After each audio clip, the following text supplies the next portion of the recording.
Établir une relation d'amitié et accompagner une personne qui vit avec une déficience intellectuelle à prendre sa place dans la société.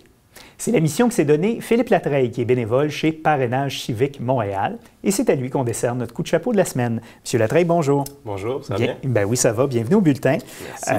Avant qu'on parle concrètement de votre implication, pouvez-vous nous expliquer quelle est la mission de l'organisme Parrainage Civique Montréal? Bien sûr. Donc, Parrainage, en fait, c'est un organisme qui existe depuis les années 1979. Puis, qu'est-ce qu'on fait? C'est qu'on facilite en fait les relations humaines entre les personnes souffrant de déficience intellectuelle, puis d'autres personnes qui sont bénévoles, en fait, les marrains parraines, qui vont s'occuper de ces personnes-là qui ont des déficiences intellectuelles afin qu'ils exploitent leurs attitudes sociales d'une meilleure façon, afin qu'ils découvrent des nouvelles choses, afin qu'ils socialisent avec leurs amis, puis les personnes qui vivent les mêmes problèmes qu'eux. Donc, c'est vraiment afin de, permettre une meilleure intégration de ces personnes-là dans la société, puis vraiment maximiser leurs expériences sociales. Exploiter leur potentiel au maximum. Exactement. Est-ce que, concrètement, qu'est-ce que ça fait dans la vie de tous les jours, un parrain, marraine, dans cette organisation-là? Ouais. C'est une implication de combien d'heures semaine? Oui, en fait, on a un minimum qui est de 5 heures par mois. Par contre, les relations ne sont pas vraiment quantifiables de cette façon-là. C'est plus une relation qui est développée sur le long terme. Donc, on a des parrainages qui sont là depuis 20 ans. On en a qui c'est des parrainages plus récents, comme le mien, que ça fait environ 1 an. Qu'est-ce qu'on fait? C'est qu'on va rencontrer la personne qui devient notre amie, en fait.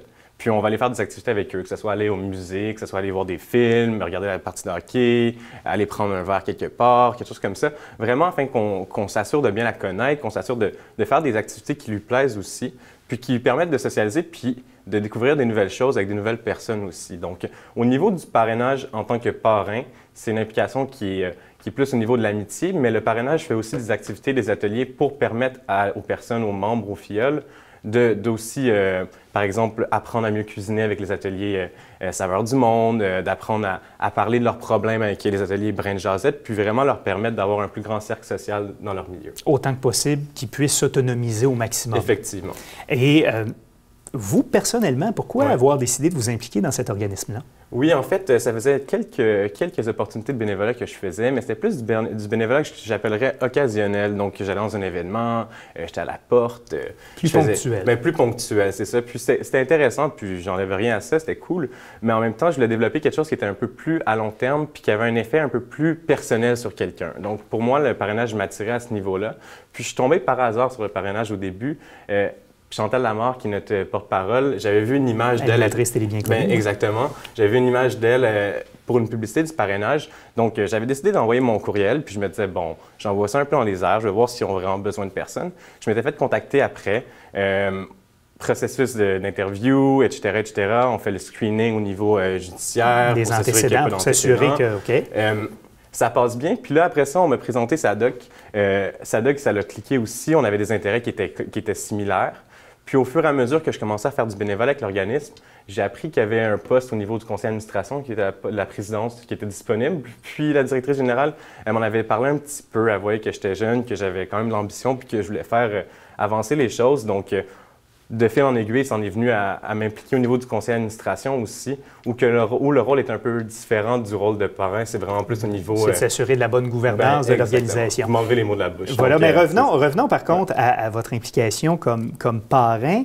De votre côté, qu'est-ce que votre filleul vous apporte? Je pense qu'il m'en apporte beaucoup plus que moi, je lui en apporte, en fait. Je pense que c'est un processus où qu'on apprend à réaliser la chance qu'on a en général, je pense, dans la vie. C'est aussi un processus qu'on a un gros coup d'humilité, puis ça nous permet de réaliser qu'on est chanceux, qu'on peut apprendre à d'autres personnes, puis qu'il ne faut pas tomber dans le misérabilisme non plus. Je pense que le but de parrainage, c'est d'amener une vague positive à ça, puis de considérer chaque personne comme étant un humain égal, normal, puis qui a une place dans la société. Fait que c'est vraiment au niveau des interactions humaines qu'on apprend à mieux se développer nous-mêmes, puis vraiment à savoir qu'est-ce qu'on aime nous-mêmes, à savoir qu'est-ce qu'on n'aime pas, puis à apprendre à recevoir les autres points de vue, puis à les accepter aussi de façon plus facile, en fait.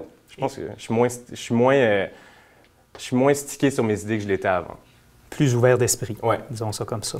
En terminant, si nos téléspectateurs sont intéressés à être parrain ou marraine dans un organisme comme le vôtre, quelles sont les qualités ou les aptitudes que ça prend pour pouvoir s'impliquer? Donc, ça prend beaucoup d'ouverture d'esprit.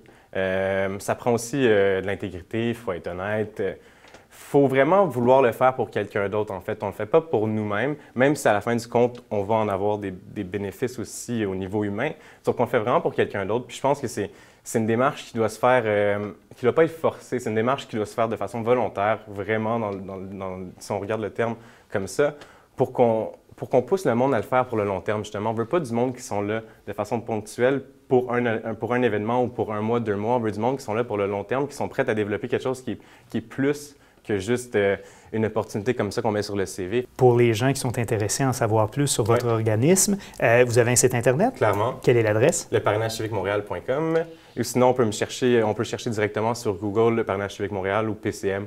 On va trouver facilement l'adresse. Ça ne devrait pas être un problème. Donc, Philippe Latreille, merci d'avoir été là et c'est à vous qu'on décerne notre coup de chapeau cette semaine. Merci beaucoup.